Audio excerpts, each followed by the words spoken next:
Yeah, good evening, good afternoon, good morning if you're in another country. This is Harry from Hasper TV, back with another video. As I did promise, I'm going to start the new year and start doing videos again. So at least get one stream a week at bare minimum now. And I've got Scarfy back with me because we always do streams together. Yes. Yeah, How are thank you you, very right? much for having me. Yeah, I'm all Yeah. good, thank you. New setup and very happy to be here. All good. Yes. So Harry, first of all, how you doing? And then we'll go into the Spurs stuff, I guess. Yeah, I'm very good, thank you. Yourself? Good. So first of all, I think we'll talk about the really, really hard watch that was Bournemouth. Thoughts on the game? Well, ultimately we won. It's a big game. 3 Mm. points is 3 points. So overall, very happy. But I think in the time, especially in that first half, he made it really, really hard. I think that I don't know how he went into that halftime break 1-0 up. I was like, Bournemouth are going to score. Bournemouth are going to score. So I think we made it harder for ourselves. But 3 points is 3 points against an informed Bournemouth side, like we discussed on here. Coming into that game, 21 points out of the last 24. They're in hot form. Teams hot, in the best form in the league. So win is a win. I'm very happy to be there and be 6 points off the top with all our injury problems, our discipline problems, and the meltdowns that we've seen. Like after that Brighton game, you would believe it. You thought we're 6 points adrift. So for me, as far as I'm concerned, we're doing very well. It's 3 points. Not perfect, of course. Yes, defensively, still room for improvement. But generally, I was quite happy. But like you said, it's hard watch at times just because we look so vulnerable defensively. So obviously it was a surprise that Bentker started. And also obviously Richarlison retained his spot. Son carried on the left. Johnson was on the right. But I want to talk about one particular player, Lo Celso. So, what are your thoughts on his performance? Yeah, I have to hold my hands up. Just to put that out there because I was someone who doubted him. I never understood the signing, and I watched him his previous couple. I didn't. Doesn't say I didn't like what I saw, but I wasn't like fully convinced of what I saw. And Spurs fans are getting overhyped, like his early days, etc. Under like Pochettino. Then we saw Mourinho during the COVID era where he looked quite good. I didn't really, didn't think he was all that. So I hold my hands up. I didn't want him back in this team, but when he's been asked upon, he's done really, really well. He's got goals and assists, contributing really well. That tackle, by the way, as well, for I think it was Son's goal or Richardson's goal. I can't quite remember. Yeah, it's really, really impressive. And the other one, the assist outside the foot, it's incredible. He's in top form at the moment. The only thing that I'm questioning at the moment is can he stay fit? Can he stay fit? Because I want him in this team. I want him in and around the team because I like what I've seen. He goes from strength to strength each game. If we can keep him fit, then he's a very key player to have. So I was wrong. I've got to admit.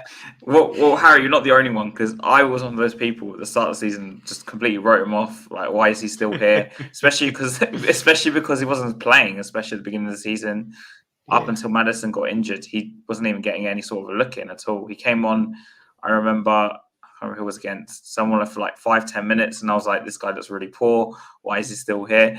But he's had like a massive turnaround, and I think the City game, looking back, was quite significant for him because it was 2 back-to-back games where he scored goals as well. But where do you think his best position is now? Because he plays as a number 10 on the weekends, and obviously, as I mentioned, Maddison is coming back pretty soon. Kulusevski also played there. But we have got players going to AFCON. So where do you think he should fit in this team then? Because now Ange probably has a headache. It's a good headache to have, though, as a manager. Yeah. If you think with a fully fit midfield, with your Lo Celsos, your Bentancurs, your Sarrs, your Basumas, your Maddisons, it's an ultimate midfield to choose from. But like we said, hopefully with the prospect of Europe next season, that is a good problem to have because you're not going to have a fully fit midfield all season round. So not being funny, Lo Celso probably finds himself on the bench when we have a fully fit midfield, but I still think he gets a lot of minutes, and I think in all competitions that is as well. I like what I've seen. I'm not sure what his current best position is. For me, it isn't a number 6. I don't think that's quite him, but I think he can play as an 8 or a 10. I like his creative part to his game. He gets stuck in as well. Sometimes maybe has to watch like, I don't know, his tackles aren't too high, for example, because we know now that, we see higher tackles are resulting in reds. But he's that player who pick up the yellow card. But again, you can afford him to get a suspension when we have a fully fit midfield, and that is the beauty of it.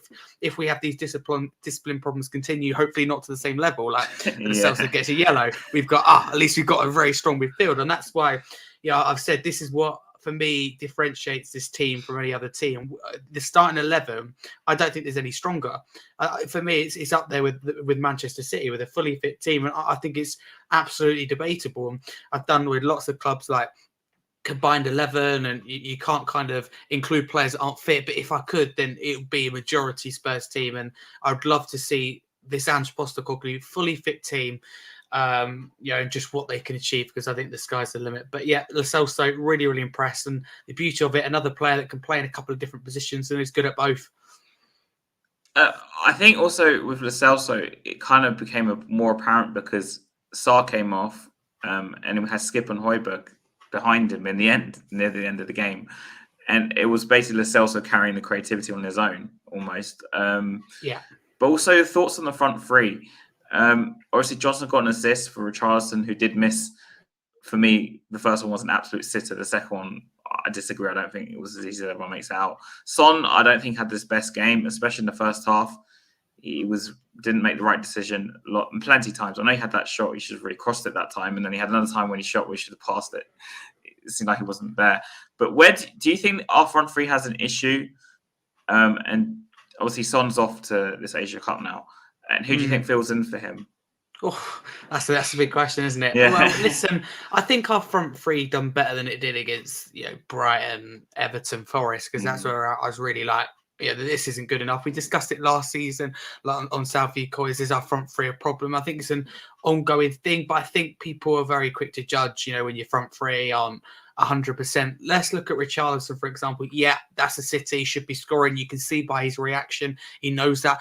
Makes up for that, scores later. But for me, I know he got a goal, but what stood out to me is Richarlison's defensive performance. The tracking back, the winning the ball, the 100% effort, getting stuck in. He just offered so much defensively, tracking back. And he was like, just as balls are going to shoot on the edge of the box, there's Richarlison to nick the ball back. There's Richarlison, the extra man. So as far as I'm concerned, that was forgetting maybe going forward, a good all-round performance from Richarlison, because what Ange wants in his team is he's not just looking at Richarlison scored a goal. So I remember early on in the season where Richarlison actually scored. I think it was Sheffield United, something like that. Yeah, Sheffield United, and Ange went, no, I thought it was better in the last game, and he didn't even get a goal or assist in the last game. So it just shows you it's all about that performance. Johnson, again, I don't think he was fantastic, but he got a great assist. Son, I think, worked hard, needs to work on the end product, but he took the goal really well. You see that back from different angles. Really good goal, really nice finish. We've seen players in that position miss them before. It's easy to get carried away. So it's a really nice finish. And all our goals were taken really well. And, the assists were very good. So I don't think there's a problem in the front three. But, the big question leading on to it, when Son's away, what do we do? Because it is the big question. Do I really want to see Gill on that wing? Not being funny, I don't think so. So for me, I put Richarlison on the left. I put keep Johnson on the right. And I put Valise, if he's fit, up top. Because we're going to talk about that incident in a minute. Yeah, we're going to talk about this. There you go. Talk about the incident in a minute. But it's an issue if he isn't fit, which is such a shame, because also he just scored against Brighton. It's a good time for any striker with confidence. Richarlison will be sacrificed to play on the left. Maybe that we play Dane Scarlett down the middle until we sign a striker. I know it doesn't sound great, but I don't think that signing a striker is a priority when you're playing no centre back in defence. So for me, if we get that defence right, and I know Van der Ven's coming back, we sign a centre back. Yeah, because Romero's not going to be back this month. I'll be very surprised if he is.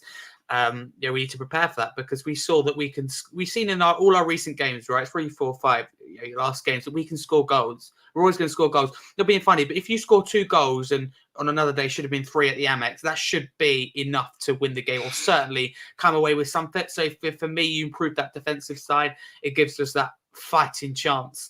We kept a clean sheet against Forest, but they weren't great. And we still look very vulnerable to concede. So, I don't really know who fills in for Son, but it depends on who's fit. Because you forget, Kulusevski should be back, I think. So you could always put Johnson on the left and put Kulusevski on the right. Yeah. Or you could put Johnson down the middle. Yeah, you could Done even put done it for Johnson down the Forest middle because and the Gil on the pace he right. has, and so it's a good problem for Ange to have because it's an opportunity to trial things. Of course, he wants a fully fit team, but at the same time, I keep going back to it, but I think it's so important with Newcastle with Lewis Miley. If it wasn't for their injury problem, they wouldn't have tried him. They wouldn't know how good of a 17-year-old he really is. Now, Newcastle with a fully fit team could turn around and go, at least we've got Lewis Miley, whereas they wouldn't have been prepared to take that risk with a fully fit team. So I think sometimes injuries, as bad as they are, can be a slight blessing in disguise, especially for other players. Like Dane Scarlett could get his opportunity, and I hope he does against Burnley if he's here and he's fully fit, and he could score. We haven't really seen him for Ipswich to know, but done really well at Portsmouth, so I'd like to see what he's got. But it's a big question. Again, Kulusevski can play.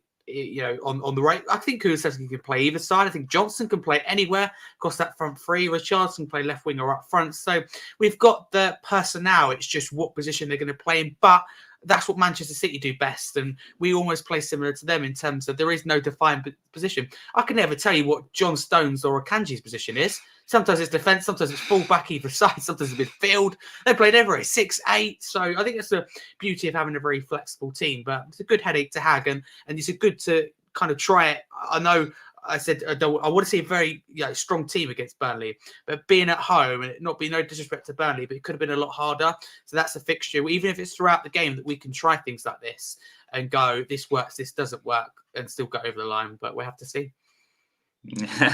So let's talk about the Village incident. So where I was sitting, where I sit is the west, so I could see just further below, right? I've never seen Ange so angry in my life. On match of the day, of course, he said something like, "We'll wish them a happy new year," which I don't really believe. But no. but to me, initially, I think from what I've read now, they thought he wasn't injured, so they left him on. But then they realised he was injured, so they were screaming at them to kick the ball out, and they weren't doing that. I think that's the impression I got. What do you think happened? Why? And I've never seen Ange so angry. Why do you think he was so? And the Celso got involved as well. He even got involved. Yeah. For me, I don't really know, but for me, it's a case of from what I've seen back and what I saw at the time that Ange's fuming at Valise for not going down. He doesn't want to lose a player. He knows that Son's going, and he knows the injury crisis we're in. Without 13 or 14 players, not being funny whether you consider them key or not. For Burnley, so that is a real concern. He won't want another one out. So I think he's trying to protect the player. And every time Valise went down, he got back up again and keep trying to go. Then Højbjerg tried to pass him when he's injured. Did you see that?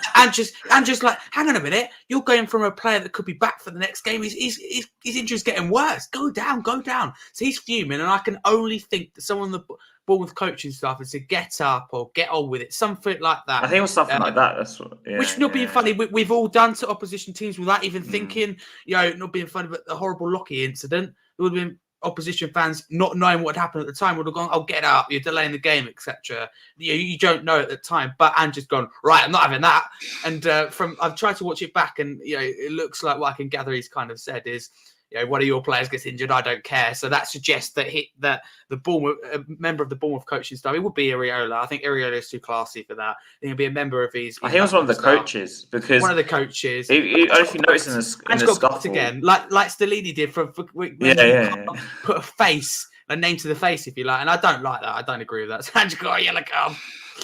Because I heard that even though it wasn't directly him, because they can't identify who it was, they have to book the head coach. I don't get why they can't identify who it was. Because it happens in real time. Are they really gonna go and watch VAR to watch them, and then they'll come back as another scuffle? Don't put it past the Premier League. We've got sin bins coming in. We could be sitting on the naughty step next season. So fans get sent in the sin bins. Got a little stool to sit in. Ange could be on the naughty step because even Richarlison got involved. The Celso got involved. Fair play to Ange, right? Because I love him, but I always think, where's that passion sometimes on the touchline? Where's that fight? And he showed that. He's having no nonsense. He's been out of nowhere. He just lost it. I was like, I've never seen him like this. But it had to be a bad comment for him to do that, and the reaction. So fair play to him. He got stuck in, pointing fingers. I love it. That's my manager. I loved it when Conte done it to Tuchel. Get stuck in. You love it. It's what the team's about. He cares about the team. I think he was ultimately annoyed at Valise. Then he was annoyed at the referee for not stopping play, and then the players not kicking it out. So for Ange's point, he's thinking, hang on here, the injury's getting worse. So his anger's going up and up and up and up and up. Then when someone says something, they said it at the wrong time, and he was literally red in the. By the end of the game, that instant, he was red in the face. I don't know if you noticed. I'm just glad he had time to reflect after that post-match interview, because he could have said something else. But you see how quickly he goes. He's going like that, and all of a sudden he goes to the side. So it must have been said that he didn't like. So fair play to him. And Richarlison was pointing at something. I noticed because where I can see this stuff. So Richarlison got involved. Lo Celso, I thought he almost pushed one of their coaches. And then Romero or someone else, got up. I can't remember who it was. Got involved as well. And then obviously Andrew was screaming. And there was a fourth official trying to stop them from fighting each other, literally.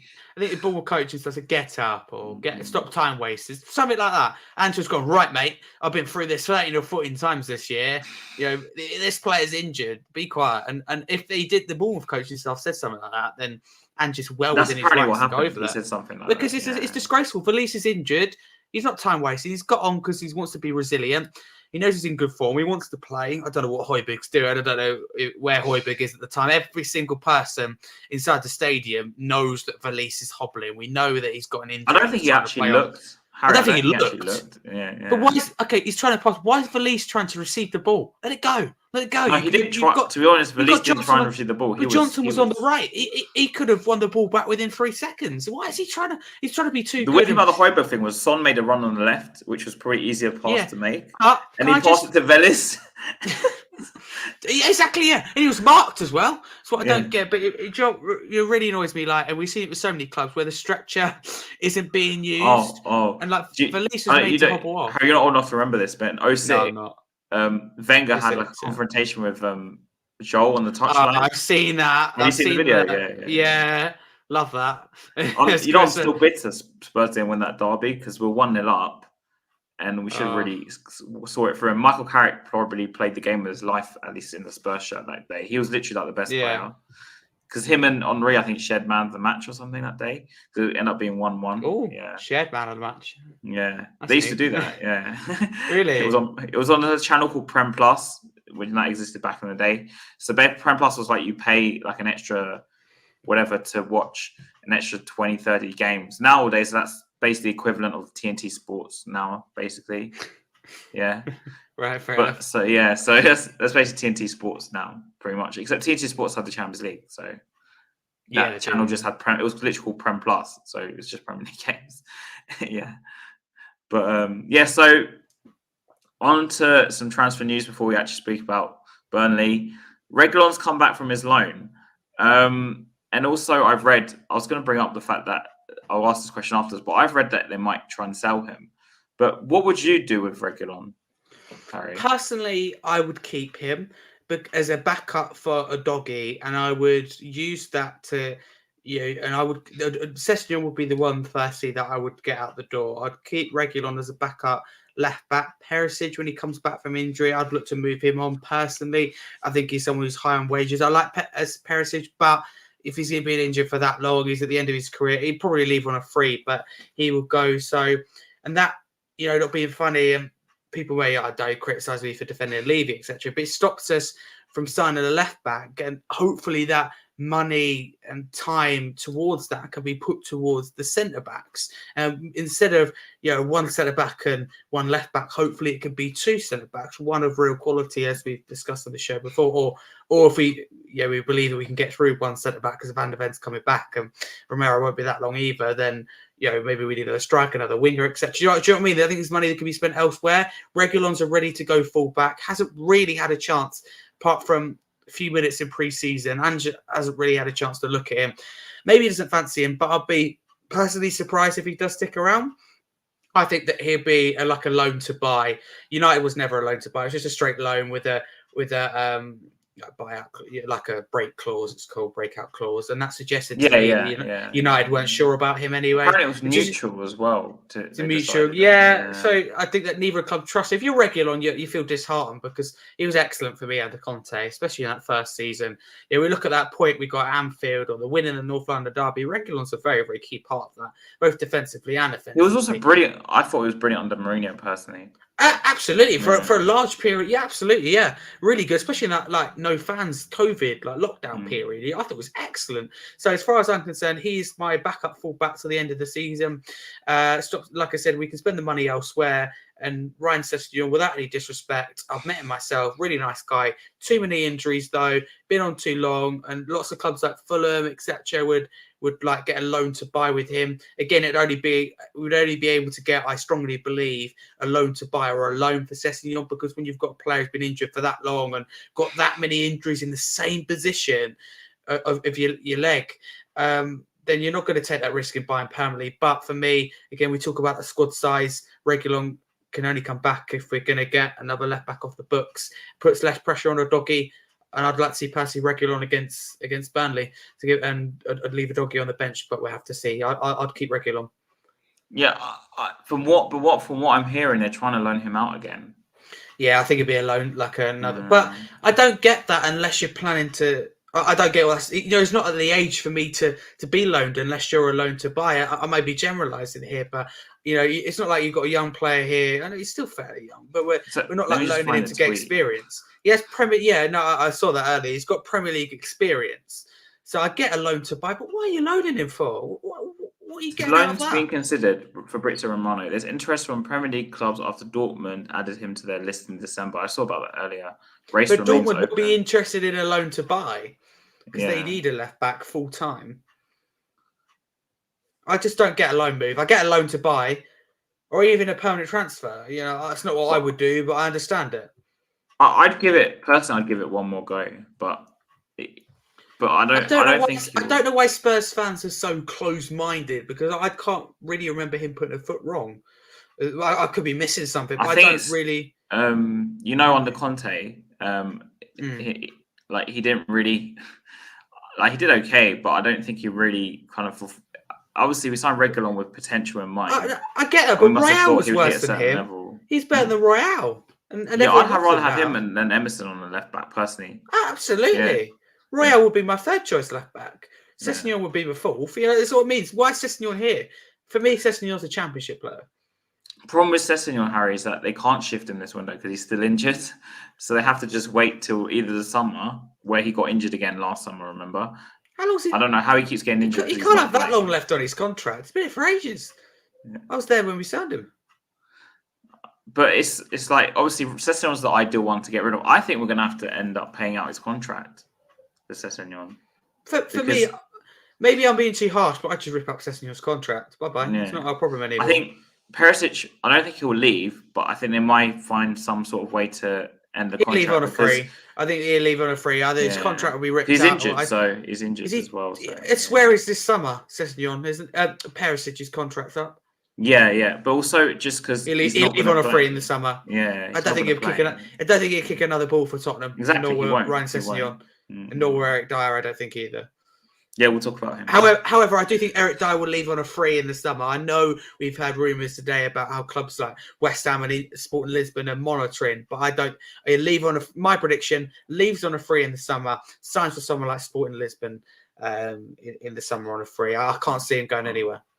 But just because we're going to speak a bit about Dyer as well in a minute, but just on Regulon, so you would ideally keep him, like I would ideally keep him. I'd keep him, and people saying, "What, you think he's good enough to get in this team?" Listen, Udogi's a generational talent. I know we're going to get onto it, so it's great to have him for the long term. I'll try not to say too much about that. People who don't know, but Regulon, I'd absolutely keep around. And listen, for next season, again, we balance, because I want to treat the League Cup seriously. I want to treat European competition, whatever we're in, seriously. The FA Cup seriously, the league seriously. And to do that, you need at least two strong players in every position, apart from goalkeeper for me, because two strong goalkeepers, as we've seen at Arsenal, just for me, just doesn't work. It's restless because you're a goalkeeper. You don't know if you've got a secure place. But I kind of disagree with it. I just think Arteta managed that really badly, personally, because he just... I think it's a case of Raya's got in his head that if he doesn't perform, then Ramsdale's in, and then he's thinking, should tell you something. I've heard, Harry, you're gonna might laugh at this about the reasoning about they got right, because Raya's from the same village that Arteta's from, apparently in Spain, or they're from the same area. They speak the same language, so apparently that's why he brought Raya in. Now Ramsdale's basically just being shoved to the sidelines. And I think Ramsdale wasn't the main problem last season. He makes some great saves. Obviously, for me, Raya is an upgrade. To be fair, Chris, when I watched him play for United, he was probably one of their best players. I don't know if that means anything because United are playing well. But it's quite worrying how, because I know Andrew didn't get a chance to see him, but Andrew, if he really liked what he saw, would have stopped him. He going played in to pre-season, I think, Man Reguilon. United. He played in pre-season, but he obviously left. So he's not Ange isn't blown away by him. It's fair to say that. And then Ten Hag, I really thought it'd work for United. I thought that he'd get like a But regular apparently, first both their start. left backs are coming back, so that's why they're cancelling the. Okay. What I was going to say is that I think you have to have two strong players. Basically, in Pez of the worst, every position. Yeah. Two strong players in every position. A Doggy and Reguilon for me is preferred to a Doggy and Emerson or a Doggy and Sessegnon. So, or a Doggy and Davies. Davis for me can't play inverted fullback. He's better as left. For me, Davis is the backup for Mickey van der Ven when he gets injured. I'm more than happy with that. I'm absolutely happy with that. It's just right side that I've got a big problem with at the moment. And it's great that Emerson can play a few positions. Again, I absolutely keep Emerson in around the team. Absolutely keep Davis in around the team. Richarlison, Johnson, Reguilon, all these players that for me probably won't get in the starting 11 with a fully fit team, but will be a very key part of the squad. The only reason I would keep. I'm probably in the minority with you, maybe, because if you look at X or Twitter, we want to call it nowadays, everyone seems to want Reguilon to go now. But I've seen players like another scapegoat. I've seen players come back from the dead, as they say, as in Lo Celso would be one of them who went out on loan. Lo Celso is a big example. Yeah. No, Emerson's different because he didn't go out on loan. But for me, someone like Lo Celso, who everyone completely wrote off, he's come back from there. But also, even look back to someone like, I know, please don't no one take this the wrong way, Gareth Bale, who was literally going to be sold to Birmingham. We got injuries. He came back into the team, and we know what happened. The rest is history. But there's been a few scenarios. Son didn't go on loan, but look how close Son was to being sold in terms of turning his career around really, really quickly. Right. Royale, we all wanted out the club. Yeah, he didn't go on loan, but how he... Harry Kane was one who had really poor loans. But the thing is, what I'm saying is I wouldn't want to write him off because I've seen players come back from these sorts of scenarios and somebody made a career of themselves. Plus, I don't know anyone who has a better cross from fullback. Prime Reguilon, his crosses were beautiful. His shot was beautiful. I think he has a place in this squad. I don't know why people would. I get other opinions, but I don't get. Like, lots of people say, "Oh, for goodness' sake, worst nightmare, etc." I think people overreact massively. For me, if we're going to let him go, and Sesko and Perisic go, you kind of need to bring someone in. But I don't think we'll do that this window. Yeah, so we're better off just keeping him. What I think will happen, because obviously I've said what I would do, but what I think will happen is Reguilon goes, gets a loan to buy. Sessegnon and Perisic will stay. I think Perisic will leave on a free in the summer. I think Sessegnon will leave on a free in the summer. Like I said, Reguilon I think will be a loan to buy. I think it'll be permanently gone in the summer, and I think we'll bring in another left back and stick with two. Okay, so now on to centre halves. Obviously, the strongest link right now is the Dragon. I'm going to call him from now on. Yeah. But Eric Dyer they are trying to shift him, Harry. He could leave this window. Just seriously, they are trying to shift him. That. Yeah. And I do think it could happen because if they want to bring someone else non-homegrown, they're going to have to shift someone. So unless Højbjerg's on his way out too, but Dragusin. Have you ever seen him play, Harry? Do you know anything about him? Listen, I've got to be honest. I'm someone for honesty. Obviously, I should know a little bit about him. I don't know enough about him. Again, questions for me. I've watched some clips of him. He looks good, but do you take that risk halfway through a season? I don't know. Not for me. But the Todibo deal looks like that's pretty much falling apart in terms of us for Tottenham. I can see him going to Chelsea in January because, not being funny, I watched the Luton game back on Match of the Day yesterday. And Chelsea's really, really good going forward. 3 goals, but they could have easily conceded 5 or 6. And I mean that. Luton absolutely going forward was so strong. Chelsea abysmal defensively, so they need to improve their defence. Pochettino needs that, so I can see him going there. I don't really know enough about him. Dyer, like I said, doesn't suit the system. I would look to move away. I personally don't think he will. I think West Ham and Sporting will wait till the summer, then they can get him for free. And I think that's exactly what they would do.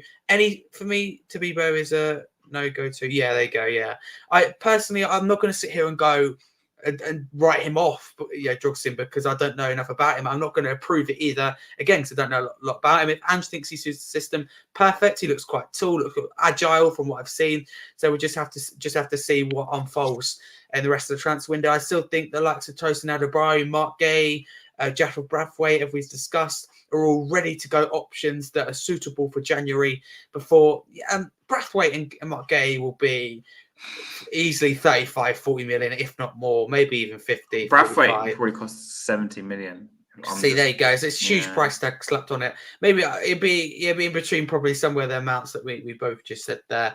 Tosin Adebari, because he's been injured, I don't think he's playing now. But the issue with Tosin is that they have a second leg of the EFL Cup on the 24th of January. Someone told me today, so they won't let him go before then.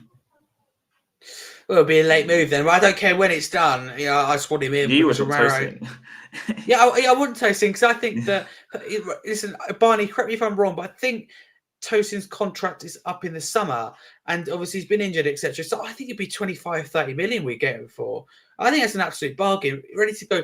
Drogsin, by the way, and Tabiba, whoever we want to go for, take that risk in the summer when you've got pre-season to work with him. You've got the summer to work with him in training. I wouldn't take this risk in January when we've got a injury crisis. It'll be the Premier League experienced players for me. But if Ange wants him, go for it. So just some on-the-ball news about Dragusin. Dragusin's agent has told TV Play Official tonight that his client will need convincing to leave Genoa in the middle of the season. He has already turned down offers from the Saudi Pro League, and they will listen to any offers if the deal is agreed with Genoa. He also said that Dragusin's dream is to play in the Premier League, but they also respect Genoa. I think they're basically trying to say that Spurs need to pay out to get him. Basically, that's the impression. They want him. You're mute. Oh, sorry. Mute yourself there. Yeah. I was going to say, I think they're playing it down as well as an agent. You've got to play it down, otherwise it gets a bit of spotlight. You can have a comeback. He has agreed personal terms according to Fabrizio. So it looks like, and Fabrizio, it's not going to be wrong, is it? Very rarely wrong. So he's agreed personal terms. But I read somewhere today that Tottenham were trying to cut a little bit off the price. I mean, you would try and save money, but it's a bit Daniel Levy-esque, and we want to get the player through the door. So we have to see. For me, in an ideal world, I want him paraded on the pitch before the Burnley game. That's my thinking anyway. Nah, I don't think it'd be maybe Man United, but not Burnley. No, I mean not playing. I think like parade him on the pitch. Oh, sorry, yeah. I'm gonna be honest. I know the club said there's lots of rumours the club want to get centre back in the first week. I don't think we'll sign anybody till Monday, Tuesday next week. I think there'll be a lot of negotiations ongoing this week. I'd be very surprised if anyone's signed. I think there'll be a lot of. I think there'll be here we go. For Drogsin, for example, I think we get the here we go Friday, Saturday. But in terms of maybe even paperwork complete, but the official announcement I think will be early next week before we see anyone before the Man United game. You've got that period in between. So Højbjerg, it seems, is on his way out. So I read today Gallagher's going to stay at Chelsea. He's going to reject any offers. Which midfielder can we bring in to replace Højbjerg? Because I can't see them not bring someone in, considering the January issues we have with AFCON. As well. I think we're in a difficult situation because Højbjerg's going to want to get first team football, and he knows that with a fully fit midfield, we're talking about Lo Celso not being able to get in the team. Højbjerg's not going to stand a chance, bless him. And Skip as well. Yeah. For me, what I do is I pay what Chelsea want for Conor Gallagher or someone like that, and I get Skip off the books. No disrespect to Skip. Don't think he suits the system. Don't think he's all that. I think Højbjerg's personally better than him.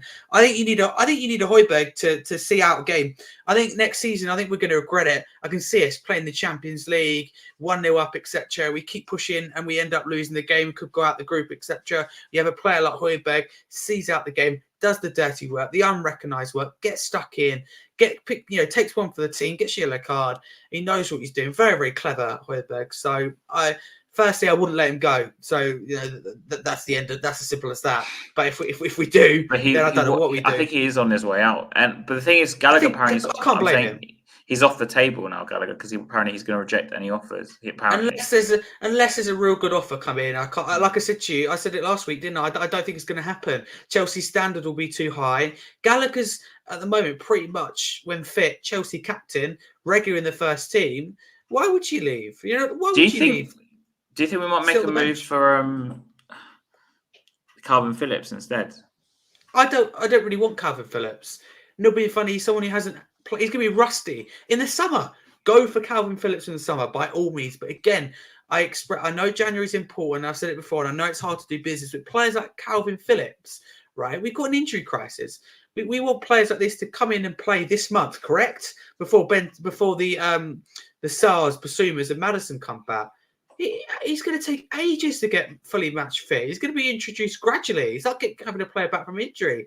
I can't remember seeing him in the last 18 months. About 4 minutes on the pitch. It's shockingly low amounts. And no, I would not be interested if it's Newcastle. I don't think that will happen. I think Pep will keep him there. Pep's already said he likes Phillips. Pep's like, he says he likes Phillips, but he hasn't even given him a chance, so I don't really know what that's from. Firstly, I think we missed out on Alex Scott in the summer. I said this, I'd get Skip off the books. I would have brought last season, I sat here on Southview Coys, and I said that Skip needs to go for me.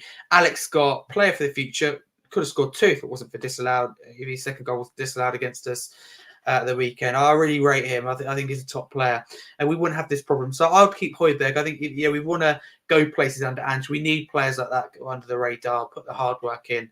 So I think we're really stuck. If Højbjerg leaves or if Skip leaves, in particular Højbjerg. So I don't really know what to do because we're not going to pay. Because unless we offer 50, 60 million, I can't see Gallagher going anywhere. Yeah. The price I heard was like 50 million, but what I'm saying is I've been told he won't be going.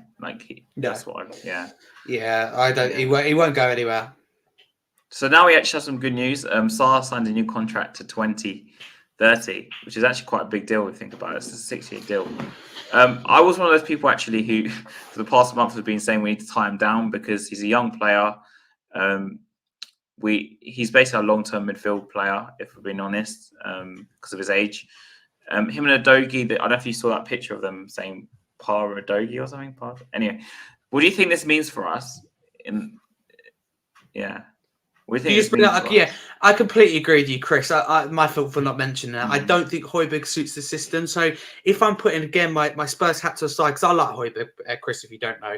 But if I'm Højbjerg, you'd look for a move away for first team football. He doesn't suit the system, but I would say the same for Skip as well. So and Gallagher does suit the system, doesn't he, Chris? So that's why I bring players like Gallagher in. Scott would suit the system. I know he's gone to Bournemouth now, so that's not possible.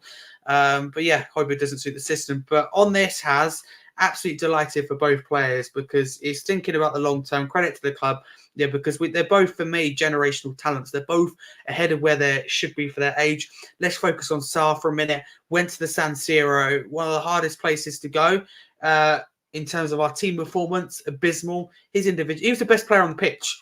And we were the losing team, and we were abysmal. That really says something. North London derby, right? Should have been 3-4-0, maybe more, especially in that first half. They absolutely battered us. I'm not afraid to admit it.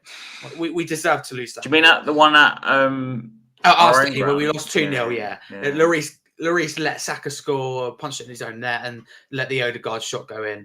Exactly. Yes, and it's another deal, Chris. Yeah, it's another deal. He deserved a pay rise. He probably got a massive pay rise, I'm assuming. But listen, in that North London derby, he was probably, for me, joint best player on that pitch with Odegaard. Again, Arsenal blew us out the park, but Sarr was up there with the player of the match in Odegaard. Really bossed the game. So for me, he's done it. He's proved that he can do it. At 21, he's way ahead of where he should be. I love what I've seen. Ball carrying midfielder, can get stuck in. Bit of creative side to him. Not afraid to take a shot. Everything you want. Locked in till 2030. The future is bright at the club, and he is the next big thing. Udogie. Wow. I was so happy. What was it? 12, 18 months ago when we signed him but loaned him to Udinese. I was so glad that we didn't get him now. I was like, yes, he gets first team experience at Udinese. I get the chance to watch him and we can see what he's like.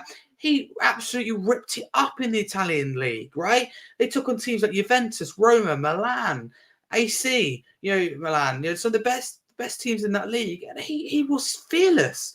Going forward, defensively, he had everything. And this season has been exceptional. Really secured his place in the first team. I remember having this discussion with some Spurs fans, before, in pre-season. I was like, I think Udogie's going to be a regular starter, come the end of the month. I think he's really going to impress. And they're like, no, he's for the long term, etc. So I'm really happy with what I've seen for Udogie. So this is fantastic news. And I know we haven't signed anyone yet. Yeah, I know apart from Hugo, nobody's left the club, right? But this is an excellent start for the window. This is two players, because you've got to think, yes, we want to win now. Yes, we want to do well, but you've got to think about the long term. And players like Sarr and Udogie make up the future team, hopefully under Ange Postecoglou in 2030. That's the aim, obviously. But if it's not, the future, I think, is really bright with players like that. So it's about time we prioritise the long-term. Players like Valise, I've said exactly the same for. We need to do more of it, to be fair, because clubs like Brighton in particular have really, really led the way on this. And we've kind of adopted, I think, a similar model. So great news. Mm-hmm. I think the sky's the limit for both of them, from what I've seen. Can I make a wild prediction? Yeah. Saar for the Ballon d'Or 2026. So in 2 years. Right. 2 years time. I think Udogie, honestly, it sounds crazy. He has shades of like one of the all-time great left backs. Name me a better left back in the Premier League. Yeah, I don't think there is. I can't think of one. Yeah. Cannot honestly, think of one. They're both playing way beyond their years. That's what I say. Yeah. Also, like I said with Vicario, name me a better goalkeeper in the Premier League, probably joint with Alisson. That's it. Yeah. So we've got players for the future that they both could be captain material. They're definitely a real talent. And this is where you've got to, wherever you sit with the owners, the board, you've got to applaud this kind of thing and go, wow, well done to whoever is signing this. Obviously, Paratici, a huge part of it. Her today still winning around the club. So, forget what dodgy stuff he's done. For Tottenham Hotspur Football Club, this is an excellent thing. It's not the reputation. We're signing Kulusevski. What a deal. Vicario, Saar, Udogie. We're in safe hands for the future. But then we still have deals like Solomon Donnelly and stuff like that. But Solomon's been injured. He's free as well. Solomon's a free hit, and I still think that Solomon could work out. I love what I saw at Fulham. So, I don't know. From what I've heard, it's not that great. But okay, so we'll talk about the game on Friday night. I'm sure we're going to talk about this again later in the week, but I'm not sure what day yet. I guess we'll have to discuss it after the show. But yeah, so do you think he'll take the cup seriously? What kind of side do you see him putting out? And then we'll go to our own teams that we put out. Well, I don't really think it's a question, because I think he would have not necessarily heard, but he would have seen some of the anger, I suppose, well within reason, anger after we got knocked out, and for myself included, in that Fulham on penalties. And I think he will be. You don't want to make that same mistake again, because someone who won the treble at Celtic, he knows that we win something like the FA Cup, and we can afford to go on a bad run, and fans are still behind you. And a club like Tottenham Hotspur, like I said, it's been 14 years. We win a major trophy. We're willing to give the guy time, as much time as he needs. So it makes his life easier. So I think he'll go with a strong team. I think there'll be changes. If I'm honest with you, I think there'll be changes. Absolutely. I think there'll be a few players potentially in there. I don't think he will be fit. If he is, Valise should be in there. I think both teams would go very, very strong. I think it'd be the only difference. I think it'd be our second goalkeeper in Forster in goal. And I think. Do you think he might give Dorrington and Phillips a go? No, I don't think so. I think maybe Phillips, but one or the other, not both. So as far as I'm concerned, it'll be a full team for me, apart from the goalkeeper, because Vicario deserves a rest. He's been excellent. I always do. How about Dane Scarlett? Do you think he might get given a go? I would start Dane Scarlett, and that's someone who wants to treat the FA Cup seriously, and that's just because Son's not here. If Son's here, Scarlett doesn't get a shout. But I put Donnelly on the bench, because I want to see these youngsters, because I've got to be careful not to contradict myself, because I want to. I think youngsters need a chance, right? We've got so many players, like Phillips, Dorrington, Donnelly, who seem like the next big thing. We seem like with Newcastle, like I said, with Lewis Miley, get the opportunity, generational talent. I think in Lewis Miley, it could be up there with the very best in the world. We could have the next Iniesta on our hands. He looks really, really good. No, I mean that. He looks really, really good. And like I said, we wouldn't have known that if we hadn't had injury problems. So when are they going to get that chance? Because they're not going to be with a fully fit team. At the same time, we need to treat it seriously. We disrespected Fulham. We disrespected the League Cup with the team selection. And I'm not going to put it all on Ange, because it's a bit of ignorance, a bit of, I don't know, lack of research. Perhaps like Højbjerg and skipper midfield, we knew it was never going to work, etc. But he'll learn from that, because the FA Cup, I believe we can win it. We treat it seriously. I think I'm going to say it now. We're winning the FA Cup. We're getting to the final. If we can treat it seriously, it's a trophy we can win, because other clubs like Arsenal, City, Liverpool, Chelsea will treat the league seriously and prioritise that. For me, I want top four, but this is a free hit and a free opportunity to win the FA Cup. Go all out for the league next season, or whatever, As much as I want European football, trophy is my priority this year. I know. I get how important top four is for the club, and that I totally get that. But at the same time, I'd love to win the FA Cup. So for me, strongest team selection. But of course, you put youngsters on the bench. Of course, you do. But in that scenario, do you think he might be tempted to actually rest players because of the amount of injuries we have? Well, I think it'd be a bit idiotic. Or do you think a mix? Because Ben probably still needs a minute. I get it if we've got 2 games in the week, right? We don't play Man United till the 14th. We've got a lovely, nice week break. You know, players have a day off. They probably haven't had a day off. Would it be tempted to rest players considering our injury list? Or do you think he'll see it as though, like you said, we've got like over a week? Is it 9 days? What about if he plays the young players and we get an injury? You know, so for me, in an ideal world, we go full strength. We go, no disrespect to Burnley again, but I think they don't learn from their mistakes. They attack. And so I think Burnley's a perfect opposition, by the way. I think we've already got 3 points off them. We're getting 6 points. Imagine we say that now when they come with a low block. Yeah, imagine that. But I'm going to say it now, Raf. Yeah. I think we're getting absolutely everything possible off of Burnley this year. 6 points and this FA Cup victory, because I just think they just don't learn. They attack, and I think it falls right into our hands. Ideally, we go 3-0 up, 2-3-0 up, and we make changes. We bring on Donnelly, we bring on Phillips, we bring on Dorrington, we bring on Scarlett, and we give them half an hour or so, 25 minutes to see what they're really worth. That's what Andrew will want, because he can, 1, rest players, 2, treat the FA Cup seriously and go through to the next round, and 3, give his young players a chance, and 4, decide whether he wants them as part of this club, thinks that they need some first-team football alone, or maybe someone like Dane Scarlett doesn't fancy them at all, or maybe thinks they're ready or needs another loan. So I think this game is massive. I am so glad that it's the FA Cup, because it is that chance to I would Reguilon as well. This is a perfect game for Ange to go, right, step up. It's not a risk, is it? Not being funny, at home to Burnley, Reguilon's got Premier League experience. It's not like he's chucking a 17-year-old in there. Reguilon's perfectly capable of doing that. And that's what's good. We've got a favourable game. So I expect nothing less but a convincing performance and going through. I don't care how we go through. Scrappy, convincing. I don't care what team we do it. We've just got to get through to the next round. But do you think with it being so early in January, it could be a good indicator of who's staying and who's going? For example, exactly. If Højbjerg plays, then does that imply he's going or he's staying because they're trying to advertise him, or are they trying to? But again, at the same time, if you think Højbjerg's going and you don't play him, so he doesn't get injured, yeah. So he doesn't get injured. Like if Reguilon plays, then does that imply he's giving him another chance, or does it imply he's trying to advertise? I think so, but does it increase his value? No, but if Reguilon goes out there and gets a goal and assists, his value will increase slightly. So this and the sponsorship things, like with Son, I've always wondered, is there some kind of sponsorship deal? Because the money that he also brings to the club, etc. So I think there's a lot of in the contract as well that kind of goes behind it that we don't necessarily bear in mind. But I'm looking forward to it. I'll be there myself.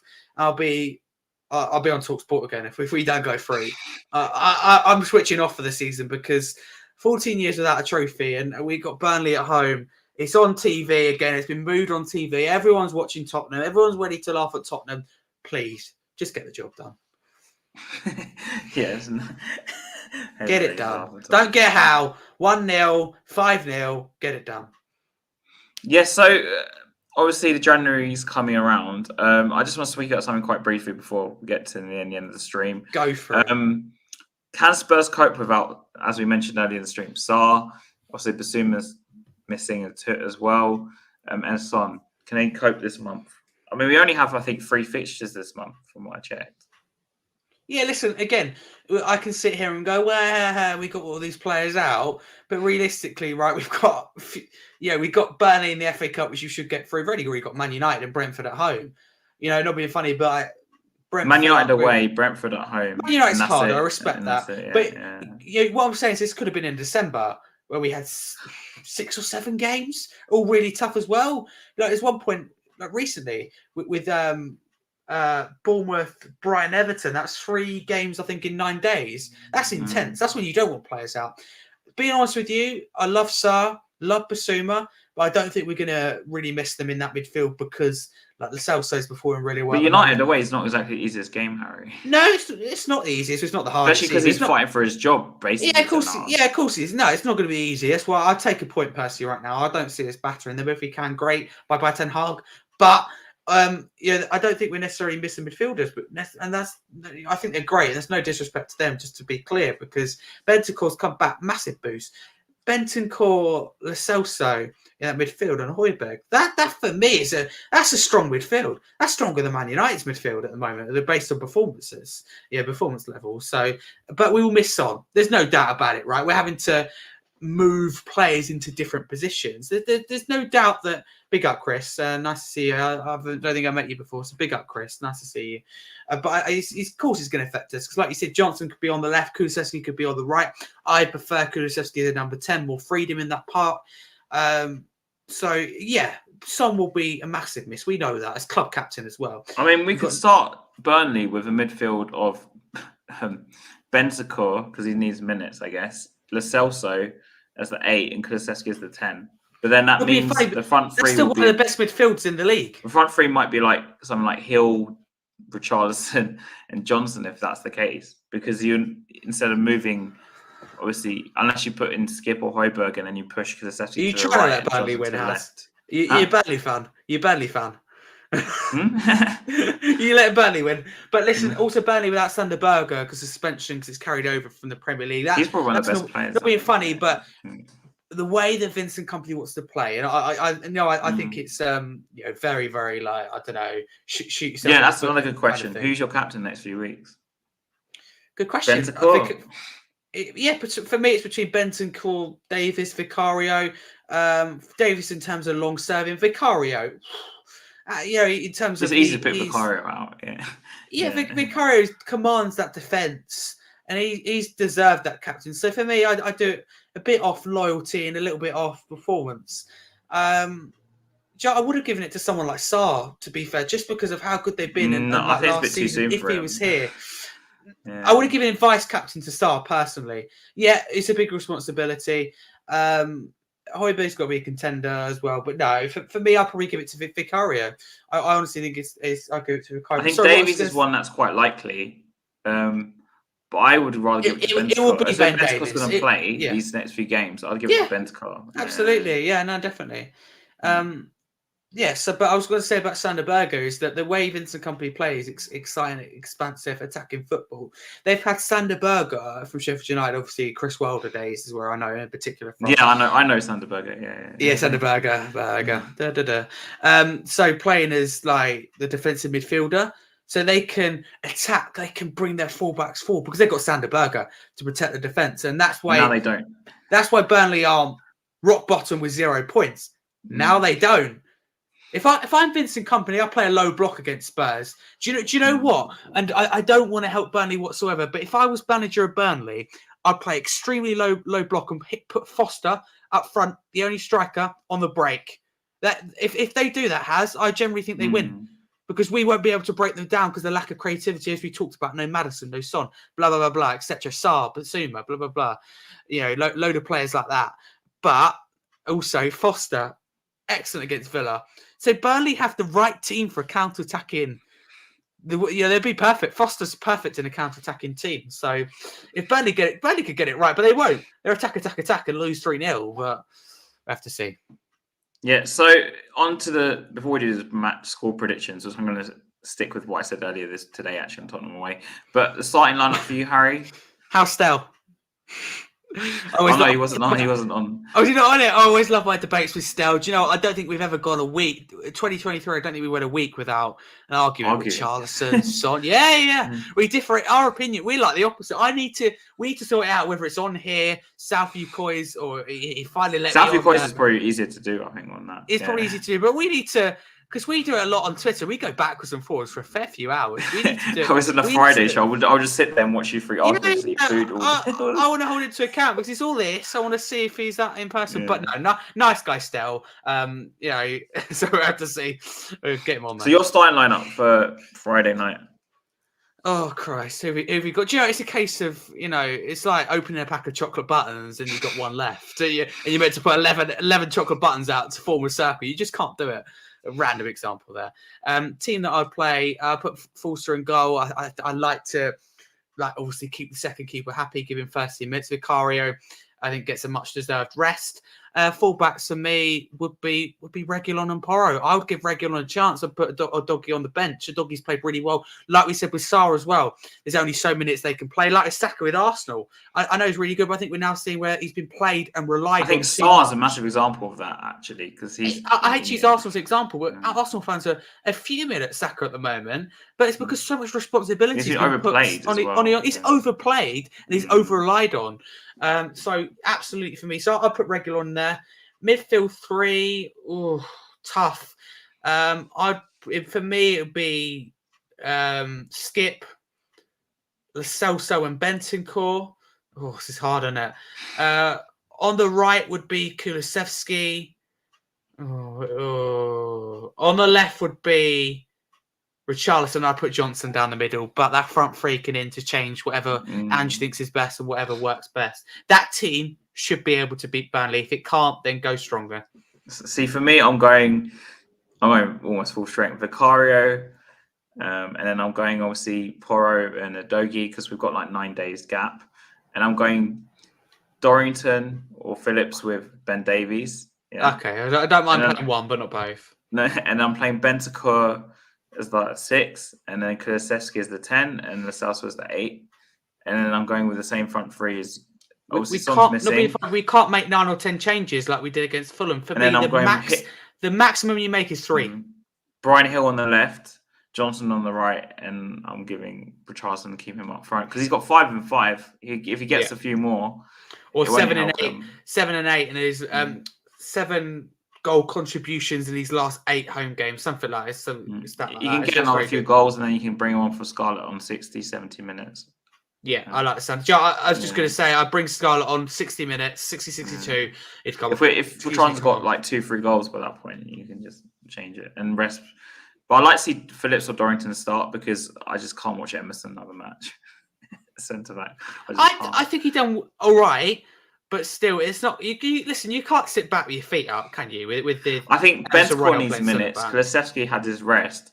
And I think Lo Celso deserves to start. Man United, that's why I'd go with that 3. We know that Emerson Royale, unless he gets an injury, he's going to play right centre back against Man United.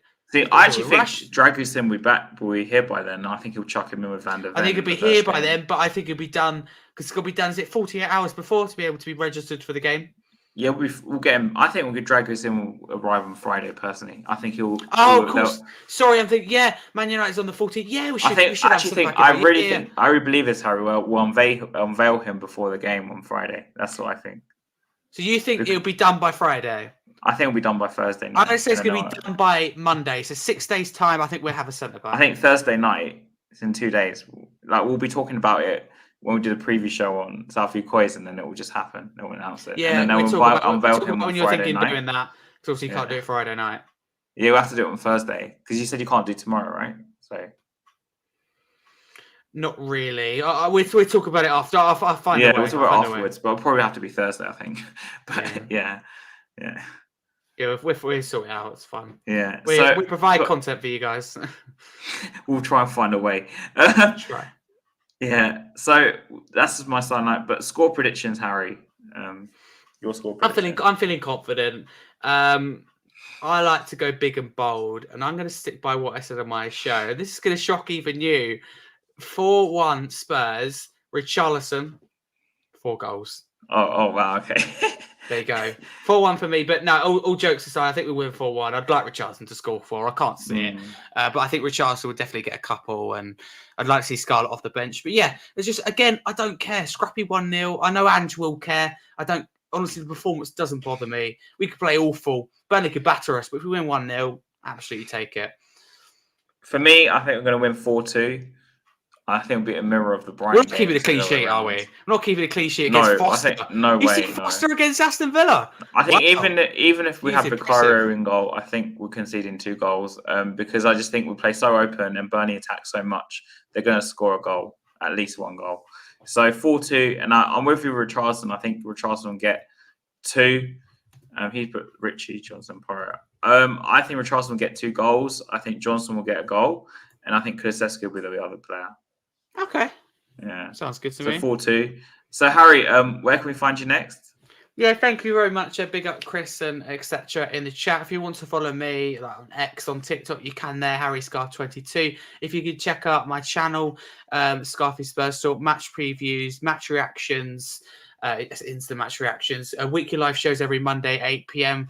For example, over the next 30, 40 days, we've got the likes of Crackers on, Lee McQueen on, Matt Hayes. Basically, we've had Davina on. We've got the whole Last Word on Spurs crew. We get opposition views, etc. Matchday vlogs, the latest addition to the channel. Big up, Chris. Yeah, absolutely. I'll do it now. Actually, I'll put Do you put it in the chat? Yeah. Yeah, I'm going to put it in the chat. I'm surprised so he hasn't subscribed to you already, but anyway. Yeah.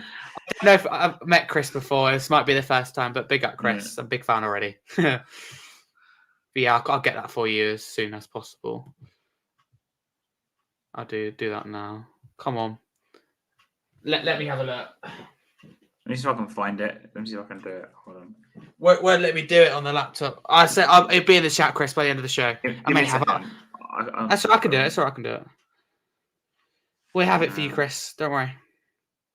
It's the YouTube changed the setup you see on my laptop, so has it? Yeah, of course it does, doesn't it? That's be annoying, doesn't it? Here we go. I'll put it in the chat. It's on your channel. I'll put it in the chat now. Yeah. So yeah, go subscribe to Harry. Is this one right? Scarfy Spurs Talk 2021. I think it is. I'm going to put it in just in case. Hasper. Whenever I put your name up, Southview Coys comes up. Yeah. Don't want that one. Where are you? There you are. No, you're not. Oh, come on. I put yours in the chat. He just subscribed. Oh my God. It's all done. Oh, thank you. Sorry. Yeah. Don't worry. It only took 1 second. It only took 1 second. On my channel. Hey. Yeah. Chris. So you'll find us probably on Thursday on Southview Coys, more than likely. I've already brought up. So if you're first time watcher on this, please subscribe to my channel, Hasper TV. Great channel. Now I do match reactions. So you have a match reaction video. Normally I want to do it so it comes out the morning after, because I put like morning morning videos which last like 5 to 6 minutes. So normally I want to get it done, say Saturday morning. I'll probably have it out, hope, fingers crossed. But sometimes I get back from the game, I'm just knackered, so I don't normally film it. But more than likely though, this Saturday my match reaction will be out. So Southview Coys, you can find us as well. Sorry to interrupt, but am I right in thinking there's no replays in the FA Cup that's been abolished? So yes, I think it's been taken away now. I think it goes straight to Friday. Does it go straight to penalties? I think it's straight to penalties. Chris, if you're watching, do you know what's happening in the FA Cup? Maybe you can enlighten us, because I think it goes straight to penalties. Do you know what annoys me? It's all about trying to save games, yet we have these silly little international breaks, so there's a waste of time as well. But we're into the magic of the FA Cup. You think of smaller teams, you get the money from getting that replay. You've seen some of the celebrations we've had for the getting a replay. Chris, I'm not in the WhatsApp chat. I know, because I keep saying I'm going to go on to Talk and Ball, but I never end up going on. Because what's Talk and Ball? It's Colin's channel. I don't think the Talk and Ball. Just search it. I haven't heard of a Colin. Chris, have you got me on X? Because maybe I can send you my number. You can add me to the chat. Yeah. Talk and Ball. Nothing's. I'm subscribed as well. Yeah. Shouldn't know. Yeah. I'm being on there. Yeah. No, because I think he tends to stream at like 4 o'clock UK time, and normally I'm stuck at work still. But it looks like a good channel. Yeah. I'll check that out actually. Oh, thanks a lot, Chris. Thanks a lot. Chris, if you have it on X, please DM me or follow me on X as Hasper92, because then I'll send you my number, and then you can send Colin my number, and he can add me to the WhatsApp chat. Because I keep saying I'm going to try and come on, so maybe that'll work out. I don't know. See if we can get us both on again. Yeah. And obviously we have to go on Josh's show. I nearly went on yesterday actually, but I was doing something else. Yeah. Yeah, I need to. Yeah, you just reminded me. I need to do that. Big up, Chris. Yeah, I'd like to do it. I'd come on. Tris, do you want to come on this show as well? Oh, I'd love it. Yeah. Why not? We need to sort it out with Stell. He probably won't answer me. I've asked him to come on the channel before. He said something like, if you're not. I won't say exactly what he said. It's rude. I know. I can imagine. Chatting crap, basically. No, he's a nice guy still, but we have to sort something out. I'd love a 90-minute debate with him. Bring it on. Yeah. So before we leave, come on, you Spurs. Up the Spurs. Big up, chat.